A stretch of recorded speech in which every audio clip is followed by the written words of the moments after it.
Olá, meu querido público, estamos no ar com o nosso Direito e Justiça e mais uma vez nessa semana vamos trazer aqui uma profissão muito importante que é a profissão de corretor de imóveis e nesse sentido também vamos fazer aqui uma avaliação do mercado, como é que está propício ou não para compra e venda, locação, enfim, todas essas questões que envolvem o cenário, que é tão importante, especialmente aqui em Curitiba, que a gente está vendo aí um movimento muito importante de crescimento de vendas, escassez de imóveis, enfim, todas essas questões. Não vou dar muito spoiler aqui, a gente vai falar na hora com a entrevistada que eu trouxe hoje aqui para o programa, para a gente poder conversar e entender mais sobre essa área tão importante. Além disso também, da entrevista especial para falar dessa área, nós também teremos então a nossa coluna com o Matheus Tiro de Castro, que fala sobre economia no Brasil e no mundo. Teremos também os comentários do Ney Daniel, também nessa semana. Além disso, teremos a coluna do Dr. Edilson Santos da Rocha, de Direito Imobiliário também, que eu trago para vocês sempre as novidades do Direito Imobiliário, e também a coluna do Juc Business, que traz aí inúmeras questões que envolvem o nosso cenário paranaense, notícias, polêmicas, enfim, novidades também, que sempre são aí do nosso interesse e que trazem a riqueza que é tão necessária também para incrementar o nosso programa. Então, gente, hoje o programa está repleto de novidades, de atrações, de boa conversa e daquilo que a gente mais gosta de fazer, que é inspirar você. Então, gente, se prepara aí, espera um pouquinho que a gente já volta. Vou chamar agora o nosso patrocinador e depois disso a gente já começa aqui com a nossa entrevistada da semana. Vamos lá? A Domínio Legal Soluções Imobiliárias é uma empresa que possui como objetivo social a gestão imobiliária, no que se inclui a regularização de imóveis. A Domínio Legal Soluções Imobiliárias trata da particularidade de cada cidadão, dentro das necessidades sociais dos moradores das regiões afetadas pela irregularidade imobiliária. Domínio Legal Soluções Imobiliárias.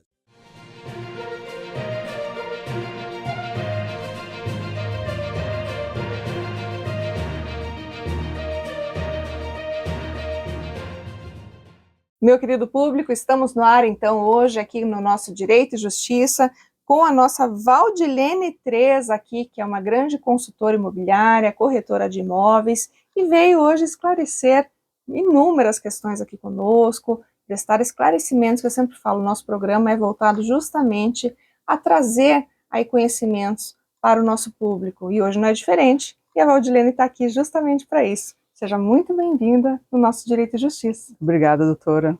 Imagina. Olha, Valdilene, assim, eu tenho um monte de pergunta para você, tem muita coisa para a gente conversar, porque é uma área realmente instigante, porque nada mais, nada menos, se volta a trazer aquele que tem interesse, enfim, ao consumidor, ao adquirente, o imóvel, a possibilidade de aquisição da casa própria, o que é muito importante. Claro que a gente não se restringe a isso, porque muitas vezes também existem aí investidores, que se voltam para esse mercado, que é altamente atrativo. Eu gostaria, primeiramente, que você falasse aí um pouco do seu trabalho, e nesse sentido, quem é a Val3? Então, eu trabalhei por bastante tempo na área de arquitetura e decoração, na época na área de publicidade, e sempre gostei muito da parte de imóveis, arquitetura, decoração, tudo que envolvia essa área, E mais de 20 anos trabalhando nesse meio, circulando nos eventos, nas lojas de decoração, conhecendo os acabamentos, conhecendo toda essa parte, E acabou que por um destino eu tive a oportunidade de tentar entrar nesse meio e foi uma oportunidade que eu abracei e gostei muito, porque aí você tem a possibilidade de ajudar as pessoas a encontrar o seu lar, ou fazer uma compra por investimento, várias formas, para você entrar nesse meio do imóvel, E principalmente, assim, como eu sempre gostei muito de entender do que é cada acabamento, os materiais e tudo mais. Então, quando você vai conversar com o cliente, você tem uma certa propriedade em alguns detalhes que são importantes para você, para ele entender que ele está conversando com alguém que sabe o que está vendendo, a qualidade do produto, tirar alguma dúvida com questão da tecnologia que tem naquele produto. Enfim, todos esses detalhes que são muito bons de você apresentar para os clientes também, né? Que bacana. Então, na verdade, você é oriunda da área da arquitetura, então tem formação, também. É arquiteta?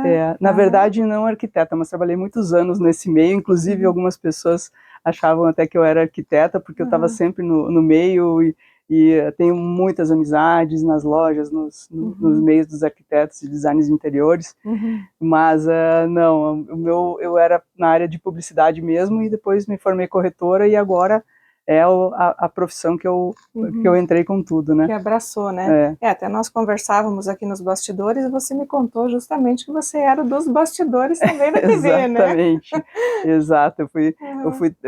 Trabalhei para a NET, na época que era NET, NET Curitiba, eu cuidava de um canal de programação, né?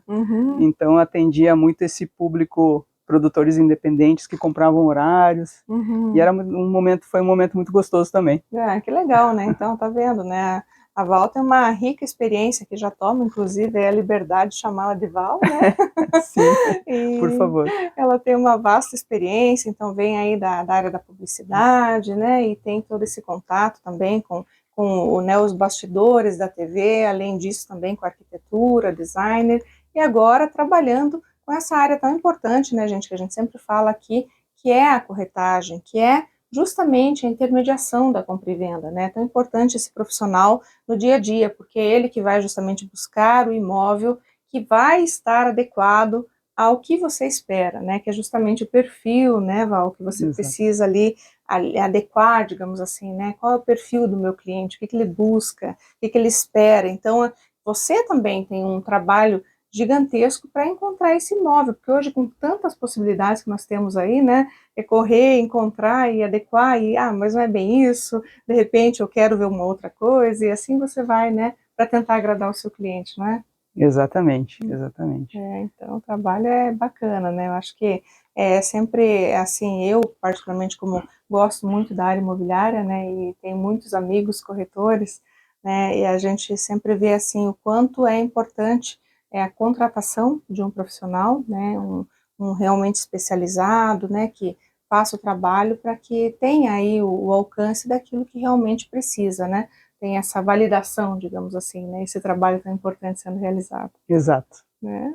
Bom, gente, nós temos ainda bastante para conversar aqui com a Val, mas eu vou chamar agora a nossa coluna aqui com Matheus Tiro de Castro, para ele falar um pouco sobre as novidades aí da semana, e daí na sequência a gente volta aqui com a Valdilene para conversar mais um pouco sobre a área tão importante que é a corretagem, né, a corretagem imobiliária.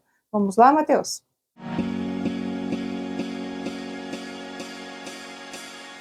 Olá, meu caro amigo telespectador, cá está, nos prestigiando mais uma vez a nossa coluna sobre a economia.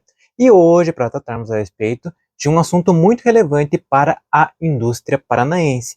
Recentemente, houve a divulgação da pesquisa de sondagem industrial do ano de 2025, conduzida pela Federação das Indústrias do Paraná, a FIEP Paraná, trazendo consigo resultados e dados bastante relevantes acerca das perspectivas dos industriais paranaenses para o ano de 2025, revelando um otimismo de 61% dos industriais paranaenses para o desempenho econômico da indústria no ano de 2025, tanto no estado quanto no país. Levantando também alguns levantamentos atinentes ali à ampliação ou não de investimentos no ano de 2025. Nesse tocante, 90% dos industriais paranaenses revelaram que pretendem sim ampliar investimentos no ano de 2025, sobretudo com foco no aumento da produtividade, na redução de custos e na exploração de novos mercados. No entanto, com a alta da taxa Selic, que está já num patamar muito elevado e com perspectiva de aumentar ainda mais, conjugado também com o encerramento das linhas de crédito do BNDES para a indústria, 50% dos industriais, ou melhor dizendo, 55% dos industriais paranaenses financiarão os seus investimentos com recursos próprios, o que acaba, de certa maneira, levantando um problema, porque existem poucos mecanismos de financiamento disponíveis de maneira vantajosa para os industriais, de modo que eles terão que se utilizar das próprias poupanças para financiar boa parte de seus investimentos, o que, de certa maneira, acaba levantando um problema. E, não obstante tal problema, os industriais ainda mantêm uma perspectiva otimista, apesar dessa conjuntura econômica adversa, e irão ampliar esses investimentos. E justamente nesse sentido que há um foco, a questão que atualmente vem sendo levantada desde o ano passado, ou melhor, desde o ano retrasado, que já vem sendo de certa maneira levantada, é a questão da reforma tributária e também de sua regulamentação.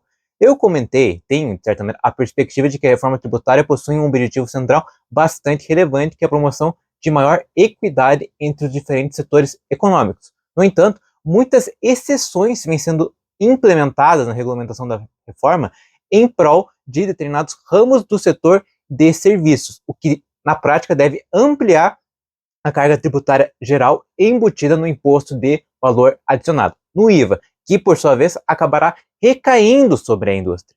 Esse é um aspecto muito fundamental de se colocar, justamente levando em consideração que a indústria de transformação vem num processo muito agudo de retração desde a década de 90 e, ainda mais, levando em consideração os encargos historicamente impostos a tal setor, os desestímulos historicamente impostos a tal setor. Ainda mais, levando em consideração um cenário atual, no qual a indústria de transformação é o setor mais tributado da economia brasileira. Ou seja, a partir do momento em que você tem como prioridade a ampliação da produtividade e a diminuição de custos, é impreterivelmente necessário colocar essa questão tributária no centro, uma vez que ela impõe custos muito elevados para a indústria, que acaba, de certa maneira, tendo um papel crucial nesses desestímulos que a indústria vem sofrendo desde a década de 90. Ou seja, se a gente não ter uma atenção bastante aguda, bastante ferrenha quanto a esse aspecto da regulamentação da reforma, haverá, de certa maneira, uma série de problemas que acabarão repercutindo negativamente sobre a indústria, que continuarão repercutindo negativamente, apesar de efeitos positivos associados ao combate à acumulatividade. Ou seja, é um debate bastante pertinente, ainda mais levando em consideração que a indústria é tão crucial para o crescimento da produtividade e o crescimento econômico. Isto é, partindo da percepção de que a indústria é o grande motor do crescimento econômico. Então, é um setor para o qual a gente tem que olhar com bastante cuidado, ainda mais levando em consideração essa predisposição dos industriais paranaenses de ampliar os investimentos, justamente com os objetivos elencados na pesquisa de cenário industrial. Com isso, eu me despeço de ti, meu caro amigo telespectador, esperando ter transmitido informações relevantes sobre economia, e te aguardo até a próxima semana. Muito obrigado!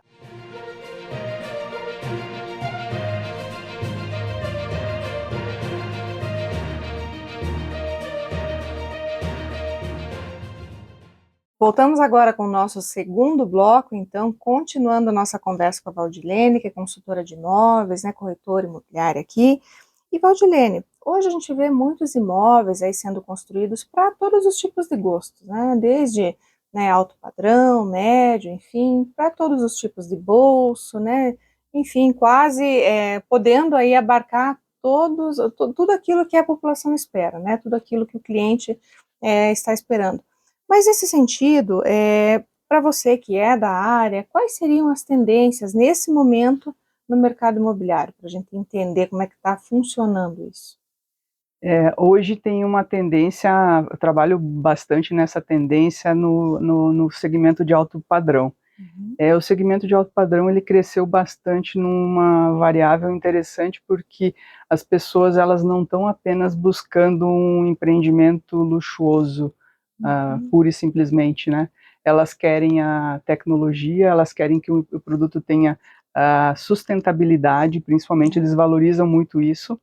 E depois da pandemia, que as pessoas valorizaram mais o seu bem morar, digamos, também eles chegaram nessa linha de ter um produto com mais áreas comuns mais confortáveis, gostam muito de áreas com bastante vegetação. Hoje os empreendimentos têm jardins maravilhosos, então você tem aquela necessidade de você estar muito bem localizado, principalmente gostam de estar próximo de bons endereços, né? Trazer uma arquitetura diferenciada e moderna e muita natureza, além da tecnologia, não apenas a tecnologia, mas bastante natureza, isso faz muito parte dos itens de luxo hoje também. E do perfil dessa clientela hoje, né, que você diz até que nesse caso, então, a gente tem um mercado muito voltado a imóveis de alto padrão, né, hoje em dia. Exato, exato. Assim como tem também um mercado forte de investimentos, né, também. Hoje os investimentos nos mais variados formatos também, né, porque hoje existe uma necessidade grande. O Curitiba é uma localização muito procurada por grandes empresas, grandes indústrias, enfim, e muitos executivos que querem não ficar mais mais ambientados no sistema como fosse uma casa, né? Imóveis talvez das mais variados formatos, um pouco maiores, com toda a estrutura, né? Então esse mercado de locação também é bem forte, é onde os investidores entram também, né? E a gente está vendo, inclusive, que está havendo aí uma escassez muito grande, né, nas locações agora, né, imóveis disponíveis para locações, né? Acho que tá vindo, né, muita gente para cá, até por Curitiba ser tão atrativa, oferecer, né, tantas comodidades, é uma capital, enfim, segurança, qualidade de vida, tudo isso que a gente tem está atraindo realmente, né? E ao passo que, ao mesmo tempo, a gente tem essa falta, essa escassez de imóveis, no caso, né, tanto para venda quanto para locação, porque hoje eu vi também que, inclusive, para venda, agora, como está se tornando muito atrativo, está começando a ter escassez de imóveis em também. Em alguns formatos, exatamente. Né? Hoje eu estive lendo até sobre isso, e percebi, e falei, nossa, em tão pouco tempo, né, houve uma mudança, uma virada de chave, né, e de repente parece que Curitiba se tornou a menina dos olhos, né, todo mundo está se voltando realmente para Curitiba e tentando vir para cá, até, claro, várias óticas, né, enfim, às vezes é para estudar, às vezes é para investir, ou às vezes mesmo para trabalhar, né, então acho que Curitiba realmente está na mira e a gente tem que se preparar justamente nesse mercado imobiliário para poder atender essa alta demanda que vai surgindo, né. Eu acho que então dentro disso, até com inúmeros empreendimentos agora, né, surgindo, né, só olhar para a cidade está um verdadeiro canteiro de obras, né, imagino que dentro em breve essa demanda, pelo menos em parte, deva ser suprida, né, não sei qual que é a tua visão em relação a isso. Exato, inclusive existe uma certa escassez até de terrenos, e os terrenos hoje, algumas regiões, por exemplo, você pega a região ali do Batel, que é uma região muito boa ali, próxima por exemplo, Pátio Batel, é uma região, assim, agradabilíssima, muita natureza, uma região extremamente nobre da cidade, e estão sendo feitos empreendimentos belíssimos, né? Vão deixar as ruas ali ainda mais bonitas, né? E requintadas também, porque estão trazendo empreendimentos de altíssimo padrão, né? Com todo aquele verde, permanecendo aquele verde, preservando aquele verde maravilhoso que aquela região tem, né? Que está perto ali do grande ícone, que é o Pátio Batel, né? Exatamente, é uma região altamente favorecida, né? Tanto pelo Pátio Batel, quanto tantos outros, né, enfim, comércios que existem ali naquela região, né, cafés, enfim, né, tudo que há de melhor, né, se encontra na região do Batel, Bigorrilho, né, então acho que é uma região que tem uma alta demanda, inclusive Bigorrilho está recebendo agora, né, 2 grandes ícones, né, grandes empreendimentos ali que serão inclusive os mais altos, né, um deles será o mais alto da capital paranaense, né, terá, acho que 50 andares, se não me falha a memória, né, então esses empreendimentos com certeza aí vão concentrar aí um número muito grande aí de pessoas, né, e com certeza fomentar muito o comércio local, investimentos, isso é muito bacana, porque a cidade também cresce, né, só que a gente também tem outras demandas aí que também vão surgindo, E a gente vai ter que dar conta de atender tudo isso, né? Verdade, verdade. Senão, daqui a pouco, né, só tem gente e falta o restante, né? Verdade, Né? verdade. Bom, mas bom, a gente tem muito para falar ainda aqui, gente, mas eu vou chamar agora a coluna do Dr. Edilson Santos da Rocha e também a coluna de Direito Imobiliário para que a gente saiba cada vez mais dos nossos direitos nessas áreas tão importantes. Vamos lá?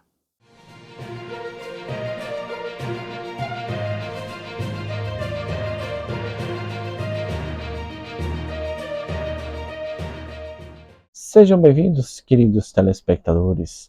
Hoje, em nossa coluna Direito Contratual, aqui pelo programa Direito e Justiça, vamos falar sobre os vícios e defeitos nos contratos que podem afetar a sua validade. Trata-se de um assunto que impacta diretamente as transações e os contratos que celebramos no nosso dia a dia. Para começarmos, é importante entender o que são os vícios no contexto jurídico. Os defeitos ou vícios são elementos que comprometem a validade de um negócio jurídico, como um contrato, principalmente. Esses vícios podem ser divididos em duas categorias: vícios de consentimento e vícios sociais. Os vícios de consentimento ocorrem quando a vontade de uma das partes é comprometida por fatores como erro, dolo, coação, lesão ou estado de perigo. Vou explicar brevemente cada um deles. O erro ocorre quando uma das partes envolvidas em um contrato tem uma compreensão equivocada ou incorreta sobre um aspecto fundamental ou essencial do acordo. Isso significa que a parte acredita estar concordando com algo diferente do que realmente está estipulado no contrato. Esse erro pode envolver a natureza do objeto do contrato, as características do bem ou serviço a ser entregue, ou até mesmo a identidade ou qualificação da outra parte. Quando um erro desse tipo é identificado, ele pode comprometer a validade do contrato, pois uma das partes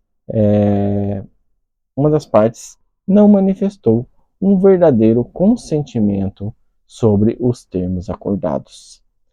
A correção desse erro pode levar à anulação ou revisão do contrato, de modo a restabelecer a justiça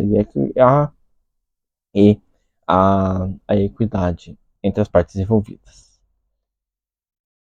O dolo, por sua vez, ocorre quando uma das partes, de forma deliberada e intencional, engana a outra parte para que ela cometa um erro ao celebrar um contrato ou acordo.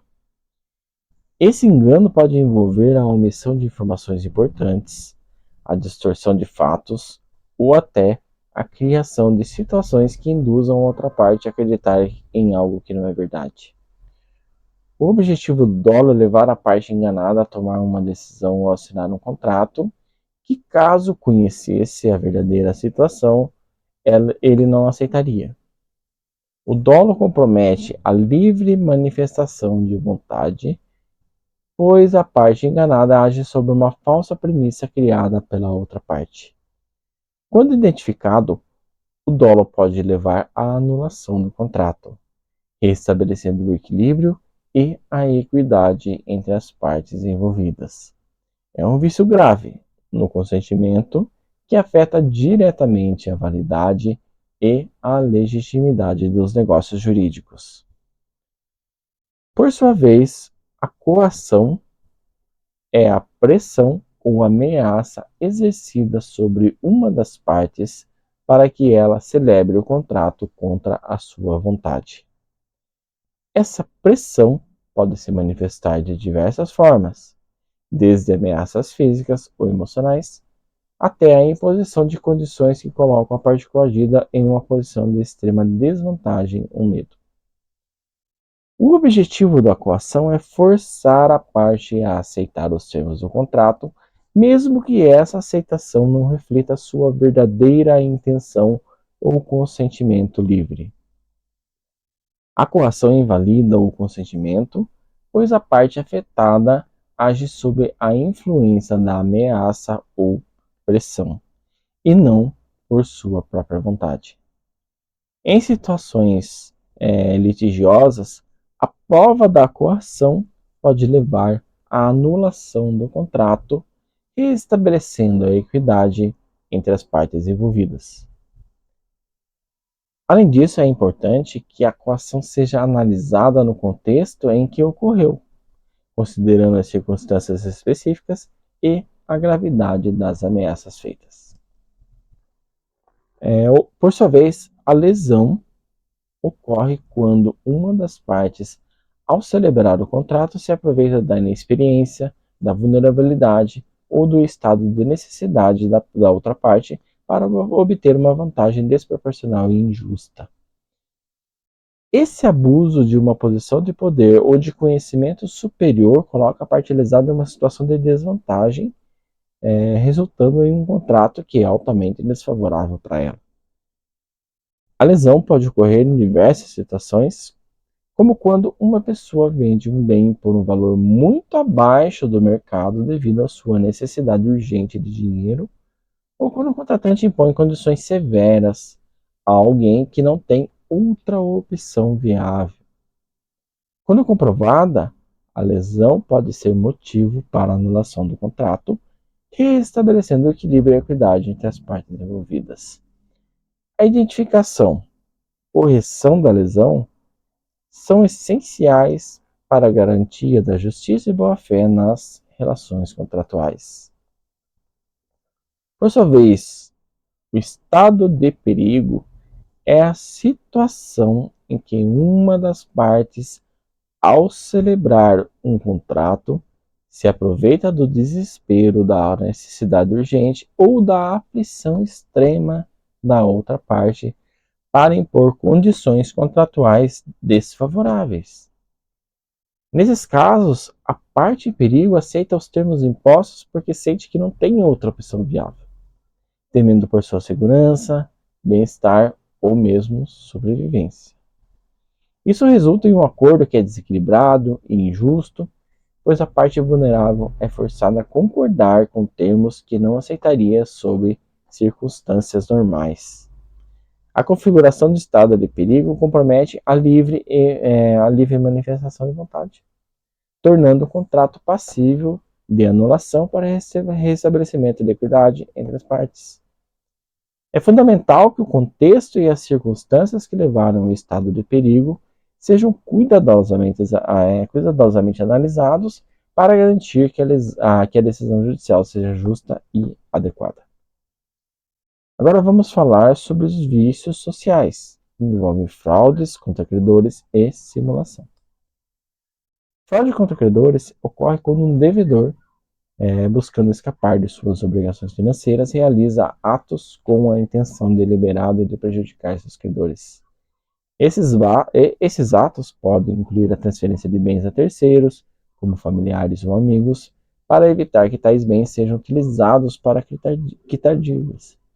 Outras formas de fraude podem envolver a simulação de vendas ou doações de propriedade para tornar impossível aos credores reivindicar esses bens. A fraude contra credores é um comportamento desleal e ilícito, pois compromete a justiça e a boa-fé nas relações contratuais e comerciais. Quando detectada, pode levar à anulação dos atos fraudulentos e à responsabilização do devedor, com a restauração dos direitos dos credores sobre os bens transferidos de maneira fraudulenta. A prevenção e o combate a esse tipo de fraude são essenciais para garantir a integridade e segurança das transações comerciais e financeiras. A simulação é um acordo entre as partes envolvidas para ocultar a verdadeira natureza do negócio jurídico, criando uma fachada que não corresponde à realidade das intenções e condições pactuadas. Essa dissimulação pode ser motivada por diversos interesses, como evitar a incidência de tributos, fraudar terceiros ou contornar determinadas exigências legais. Em essência, a simulação visa enganar terceiros e criar uma aparência de legalidade e regularidade que não existe de fato. A simulação é considerada nula de pleno direito, ou seja, não produz quaisquer efeitos jurídicos, uma vez que fere princípios fundamentais como a boa-fé, a transparência e a segurança nas relações jurídicas. A nulidade da simulação implica que o negócio jurídico simulado é tratado como se nunca tivesse existido, e todas as partes retornam à situação anterior ao ato simulado. Isso protege os interesses legítimos de terceiros e assegura a aplicação justa e equitativa da lei. É fundamental destacar que os vícios de consentimento e os vícios sociais, exceto a simulação, são anuláveis dentro de um prazo decadencial de 4 anos. Isso significa que a parte lesada tem até 4 anos para buscar a anulação do negócio jurídico na justiça. A simulação, por outro lado, é nula de pleno direito, sem prazo específico para ser declarada inválida, ou seja, ela é imprescritível. Pode ser declarada a qualquer tempo. E assim encerramos nosso programa de hoje. Por fim, conclusivamente, podemos dizer que compreender os vícios que afetam a validade dos negócios jurídicos é fundamental para que possamos garantir a proteção dos nossos direitos nas relações contratuais. Espero que tenham achado esse tema esclarecedor e útil. Continue acompanhando nosso programa para mais conteúdos relevantes e informativos. Até a próxima!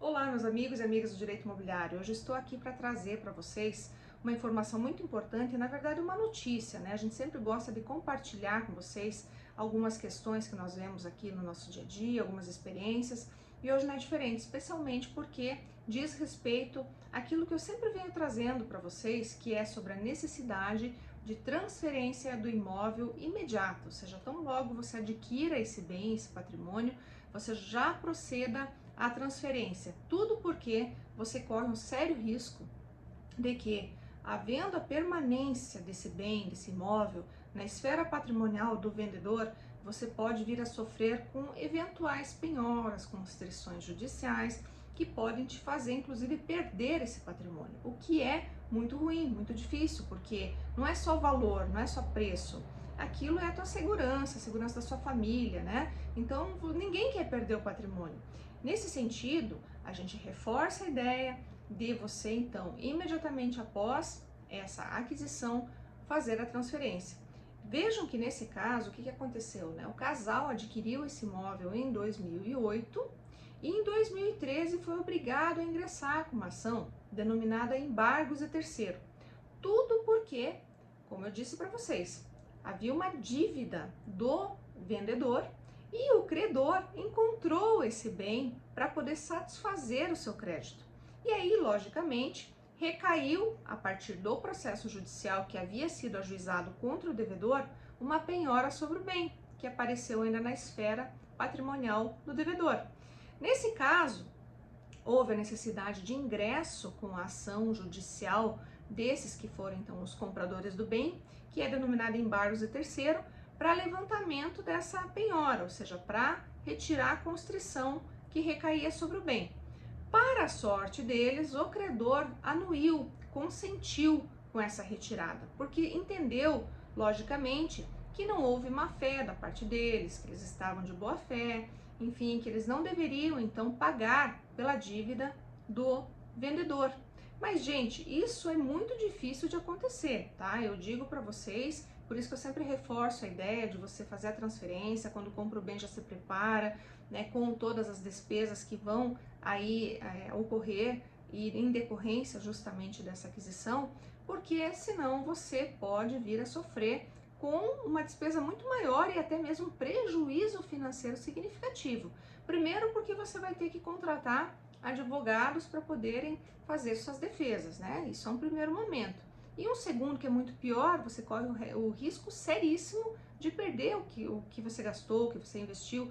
Então não é só um prejuízo também material, no sentido de gastos, né? É um prejuízo emocional também, porque você, logicamente, adquiriu o bem para você construir ali a tua família, para você ter aí o teu lar, né? Então, nesse sentido, é que eu sempre digo para você, toma cuidado, vai lá, já se prepara para essa aquisição, separa o valor que você vai precisar para pagar os impostos, para, enfim, para pagar por transferências, que a gente sabe que tudo tem um custo, para você ter sua segurança, né? Porque é melhor fazer isso no início do que depois ter que sair atrás de contratação de advogado, ter que ainda ter um problema imenso num processo, que o processo normalmente não é rápido, processos eles acabam tendo aí um prazo de duração bastante elastecido, aí você tem todo um desgaste emocional, psicológico com isso também. Então, para que se evite esse tipo de problema, a melhor coisa é fazer a transferência.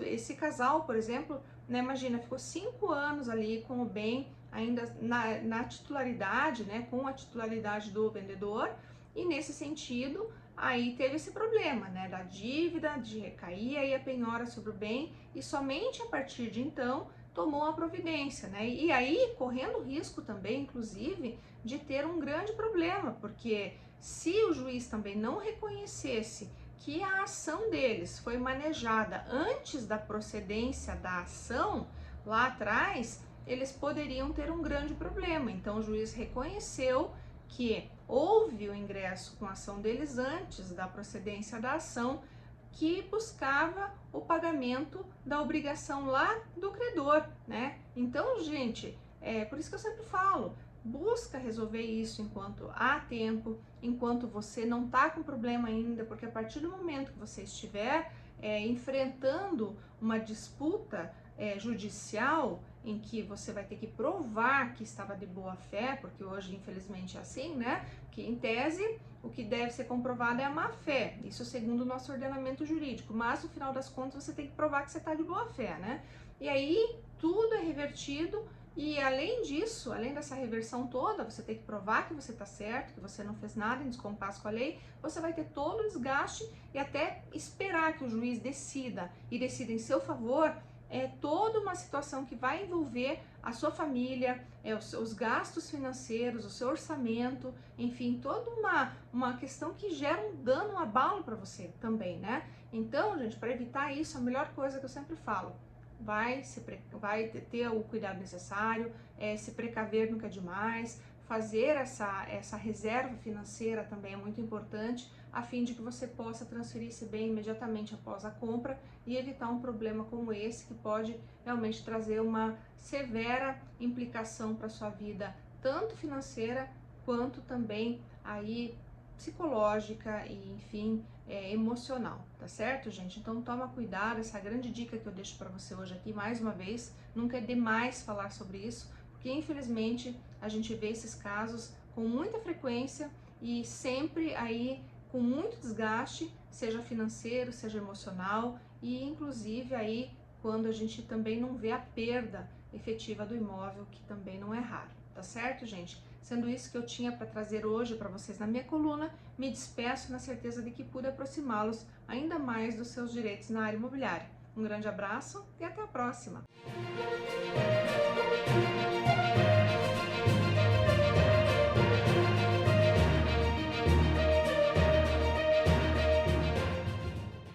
Voltamos então, depois das colunas aí com tantas notícias importantes e também atualidades do direito, para continuar conversando aqui com a Valdilene, porque ela, né, sendo aí corretora de imóveis, ela precisa realmente se desdobrar muitas vezes para encontrar o imóvel ideal para o seu cliente, né? Tem pessoas que são mais exigentes, outras menos, e nesse sentido, Val, existe uma dificuldade aí, como é que funciona para você conseguir satisfazer aquela pretensão, aquele sonho do seu cliente, como é que é?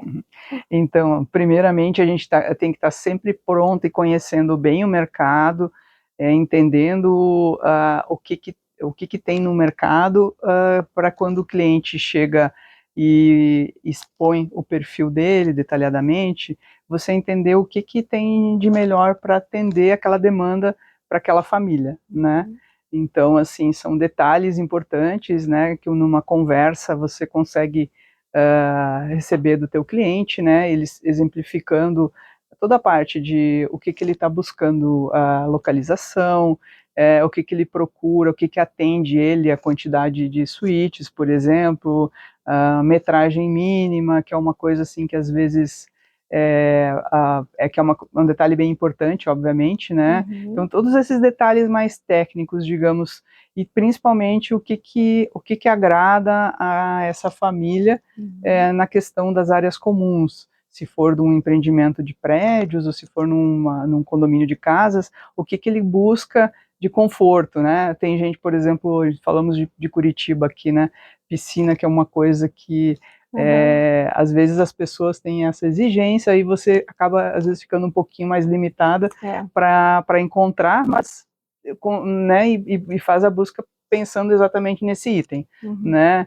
Hoje tem um item que eu, como gaúcha, eu digo que é um item que há muitos anos todos os imóveis, principalmente os apartamentos, têm, que é uma varanda ou sacada com churrasqueira. Isso é uma coisa que virou exigência de muitos clientes já por um bom tempo, né? Então, assim, você vai pegando esses detalhes, né? O que ele pensa, o que é o sonho dele de ter nessa nova residência, né? Então, a gente faz toda essa relação, né? E com isso a gente busca as oportunidades, né, e apresenta para ele entender, né, e faz as visitas e tudo mais, apresenta tudo que cada um tem, apresenta as plantas, né, às vezes o cliente tem algumas exigências também com relação a isso do posicionamento das plantas, para ver o que fica mais confortável, então faz um pré-resumo para ser uma coisa mais assertiva, não fazer ele perder tempo em uma visita num imóvel que não seja do perfil dele, né? E aqui em Curitiba a gente já tem um porém também, né? A questão da face, né? Exato, face norte. Face norte, porque, né, o inverno é bastante frio, né? Então, normalmente costuma ser. Agora, nos últimos anos, a gente está vivendo meio que uma loucura climática, né? Não tem mais muita previsão, né? Nunca teve, né? Curitiba o clima sempre foi 4 estações num dia. Mas antes, pelo menos, a gente tinha um inverno que era realmente frio, né? Inverno mesmo, né? Inverno de verdade. Hoje a gente já tem um inverno que não é tão frio assim, mas mesmo assim, a gente tem umidade, tem chuva, tem tudo aquilo, mofo, né? Então as pessoas acabam procurando realmente um apartamento que tenha face norte. Aí eu acho que é bem mais difícil, né? Então, a questão da face norte é uma coisa interessante que é de uns anos para cá, do jeito que as mudanças climáticas, ele até está ficando um pouquinho agradável, às vezes o imóvel não ser face norte, tão né? face norte, né? E é uma coisa que a gente sempre explica para os clientes também, quando a construtora e a arquitetura da construtora responsável por cada empreendimento vai criar a planta, vai criar o empreendimento em si, né? Eles sempre tentam posicionar da melhor forma a quantidade maior de unidades com melhor posicionamento solar, né? Mas claro que é impossível você não ter um sul em algum ponto, né, do imóvel, né? E hoje eu vejo assim, eu já vi algumas situações assim da pessoa ver, poxa vida, não quero esse aqui porque tem face sul. Quando ele visita, ele é surpreendido com o sol maravilhoso da tarde. Então, assim, é uma coisa que realmente é interessante de você entender numa visita. Às Nada vezes como você perde. visitar, né? Aí você perde às vezes esse medo, né? É por isso que é importante, né? O trabalho do profissional, justamente para levar o cliente, para que o cliente possa visitar, porque nada como você estar lá. Aí você vai sentir o imóvel, né? Tem aquela coisa toda também, né? De você chegar e bater o olho, né? De repente, não, é isso mesmo, né? E é muito isso. De repente você olha talvez lá no stand, ou você olha lá no site, né? Que tem as imagens, as fotos, mas é diferente da visita. Então, E hoje o preparo das construtoras também, na questão dos acabamentos, por exemplo, elas têm uma consultoria que cuida da parte tanto da opção dos vidros, com melhor opção térmica e além de acústica, né? A parte das esquadrias, a parte de também a posicionamento de janelas e paredes, também com relação à melhor posição solar. Então tudo isso é muito bem organizado para trazer o melhor conforto, né, para cada comprador. Isso é uma coisa que a gente... E nada como uma visita ou um entendimento melhor para o cliente realmente chegar e dizendo, puxa, esse é o imóvel que eu quero, né? Esse é o meu sonho, né?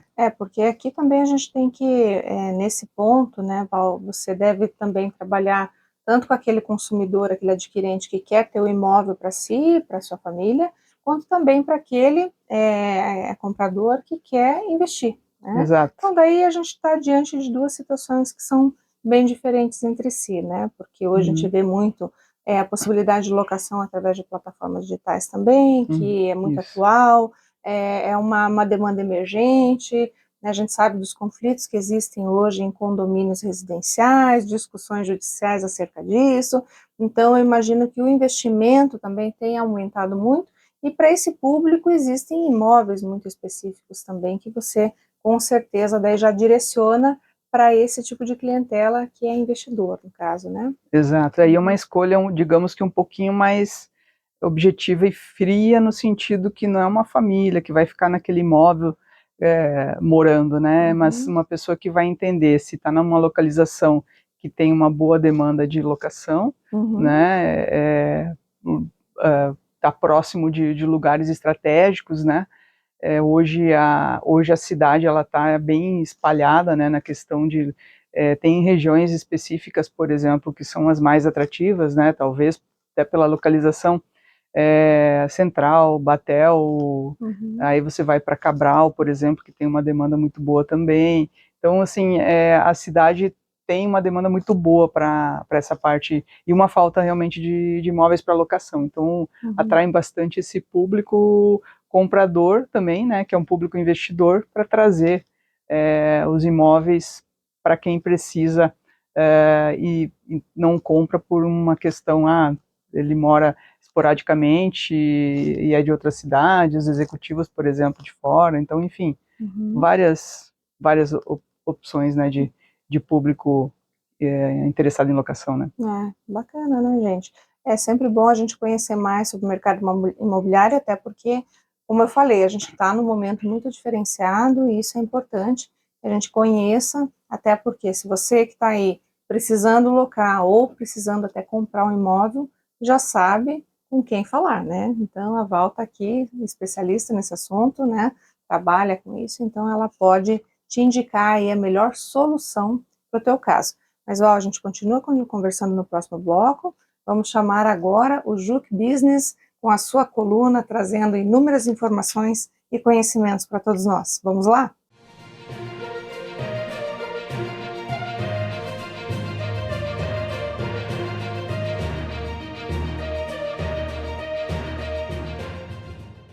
Vou conversar agora com o renomado Jubal Sérgio Domes. Ele é vice-presidente do Instituto Ciência e Fé, jornalista, e integra a equipe, junto com outros colegas, que retomaram aí uma publicação histórica, né? Agora o 14º volume de Vozes do Paraná e Retratos Paranaenses. Jubal, qual é o significado, quer dizer, a iniciativa de vocês para resgatar esse fato que é histórico? Olha, primeiro é um compromisso, né, que a gente tem com a memória do professor Haroldo Murat, e porque é um trabalho que precisa receber continuidade mesmo, né? A gente está falando dos personagens que estão no dia de hoje fazendo história, então é a história contemporânea. Isso tem uma importância enorme, porque não tem mais ninguém fazendo isso. Então a gente, com isso, consegue que esse trabalho tenha continuidade e estamos já pensando na próxima edição. A ideia é que a gente prossiga e dê corpo a isso. Então, vamos fazer o possível para que isso cada vez fique mais forte ainda, né? Perfeito. E uma coisa que me chamou a atenção na publicação é que também vocês resgatam, além do professor Haroldo Murat, saudoso, né, também o saudoso Odoni Fortes Martins, que é onde ele recebe uma homenagem em memória. Sim, um publisher importante, ele criou uma publicação que conseguiu se manter no tempo, apesar de todas as mudanças que o mercado teve, mas é um personagem digno realmente de constar na história. Então, esse registro para nós era fundamental também. Perfeito. Você está, então, junto da equipe, que é a jornalista Maí Nascimento e o jornalista André Nunes, que são assim, praticamente os editores, e com apoio da Federação da Indústria, a FIEP, né? Sim, a gente teve apoio na questão do evento da Federação das Indústrias, e esse evento ele tem também, digamos assim, a mão do Instituto Ciência e Fé, para quem parte dos recursos será destinada tanto à Casa dos Pobres quanto ao Instituto Ciência e Fé, porque a ideia não é, digamos, de transformar isso numa máquina de lucro, mas de realmente manter contar essa história e de ajudar a quem necessita, né? Perfeito. Parabéns e muito obrigado pela entrevista. Obrigado. E a gente tem também o registro do Eliseu Tissato, que faz o tratamento das imagens, né, para a edição. Valeu, então. Valeu. Obrigado, Juca. Um grande abraço.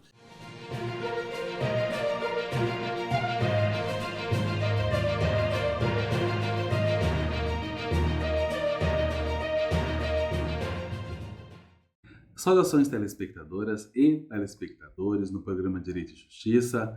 Agradecemos a audiência ao programa e também a entrevistada ou entrevistado da semana. Do mesmo modo, a nossa ilustre apresentadora Débora de Castro da Rocha. Agradeço mais uma vez por estar com todos vocês e por fazer parte desse belíssimo programa que tem o objetivo de lhe informar o que ocorre no cotidiano da vida das pessoas.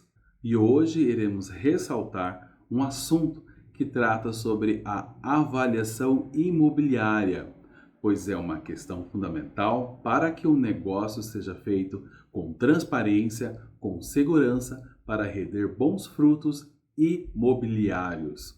Pois a avaliação de um imóvel é um processo complexo que utiliza-se diversos métodos que derivam o valor justo de mercado de um imóvel para fins de comercialização.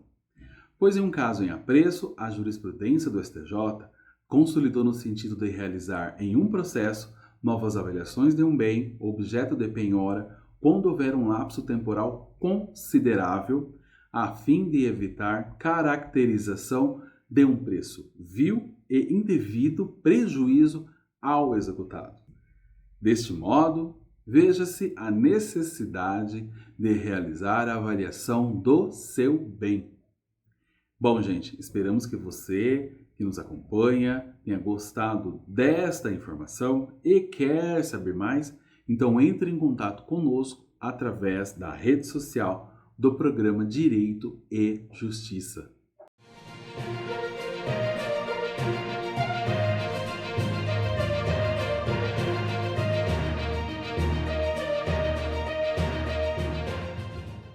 Voltamos então aqui com a Valdilene, falando ainda sobre essa que é uma das profissões super importantes, especialmente na atualidade, quando a gente tem uma alta demanda por imóveis, onde a gente tem, inclusive, aí tantos imóveis que são apresentados, que, enfim, né, com tanta tecnologia, com tanta mudança, né, se a gente, por exemplo, olhar lá para a década de 80, 90, quando a gente não tinha, né, tudo que nós temos hoje, preocupações com sustentabilidade, com economia, com questões de energia, enfim, tantos aspectos, né, a tecnologia que hoje está aí para nós, enfim, Alexa que eu diga, né, está aí para ajudar, enfim, acendendo luzes, enfim, fechando cortinas, abrindo. Então, hoje a gente tem um cenário completamente diferente e a gente precisa muito ter esse acesso e realmente conhecer cada vez mais dessa área, e inclusive na hora de comprar ou alugar, ter sempre também um corretor aí para nos orientar. Mas nesse sentido, Val, quando você está, por exemplo, levando aí um cliente seu para ver um imóvel, né? Eu imagino, tá, que seja muito complicado. Você, de repente, ele chegou lá na tua empresa, enfim, na imobiliária, você mal o conhece, né? Ele te disse mais ou menos o que ele quer, mas na hora de levá-lo até o imóvel, né? Eu imagino que você tenha que também ter ali, talvez, uma conversa com ele, para ter realmente aquele entendimento, né, do que ele espera desse imóvel. Então, como que você faz para poder realmente quebrar esse gelo inicial, ter mais acesso, entender melhor o gosto do cliente e poder oferecer para ele aquilo que melhor vai caber dentro, seja do seu bolso, dentro do seu gosto, enfim. Como que funciona isso? A gente precisa entender especificamente o que esse cliente, o que ele gosta, como é que é a vida dele. Por exemplo, ele é um jogador de golfe, ele tem um carro esportivo, ele é sócio de um clube. Então, todos esses, numa conversa, quando você está fazendo dando esse passeio, numa visita no imóvel com ele, você começa a conhecer. E a partir disso você começa a desenhar melhor o perfil desse teu cliente. Aí você começa a entender melhor o que ele gosta, as preferências, assim, às vezes até de viagens, a arquitetura, do que ele gosta, se ele gosta do estilo moderno, se ele gosta do neoclássico. Tudo isso você consegue buscar desse cliente, né?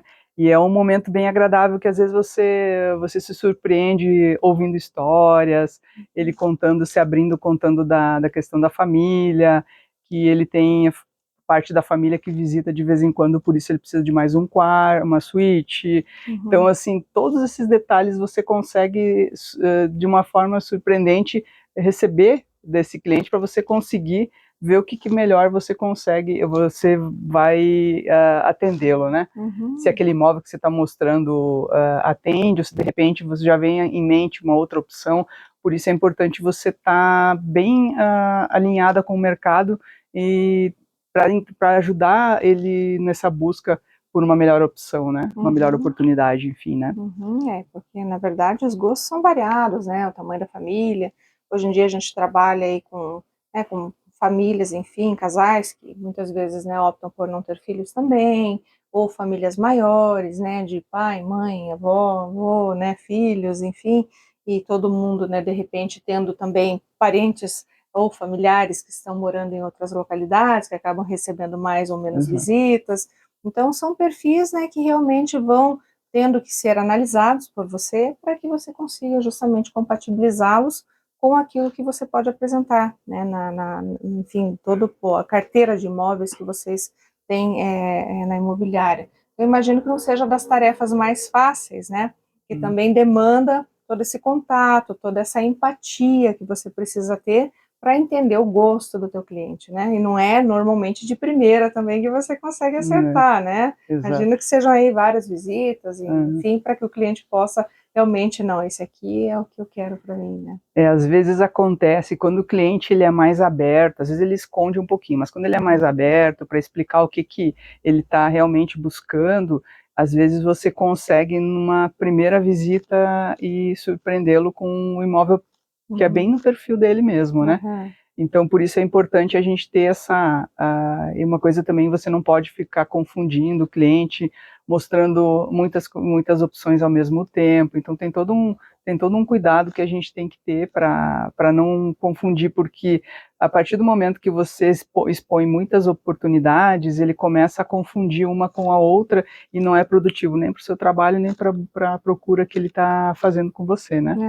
Então, é uma opção, e você também, ele perceber também que você entende do que você está apresentando, enfim, né? Também é importante, né, mas eu acho que nesses casos, também a gente sabe, né, que vocês hoje, né, com tudo isso que a gente tem, né, no mercado de oferta de imóveis, né, imagino que, assim, tem tanto material, né, que hoje é utilizado, e você também tem toda essa parte técnica que deve ser conhecida, né, pelo corretor para poder apresentar, mas também não dá para se restringir ao técnico, né, então você tem que conhecer aquilo que você está apresentando, o teu produto, mas ao mesmo tempo o técnico só também não basta, né, acho que tem toda essa questão mais, assim, emocional, né, mais psicológica também, de compreensão daquilo que é o objetivo dele, né, realmente se colocar no lugar para poder também trazer o melhor para ele, né. Exato.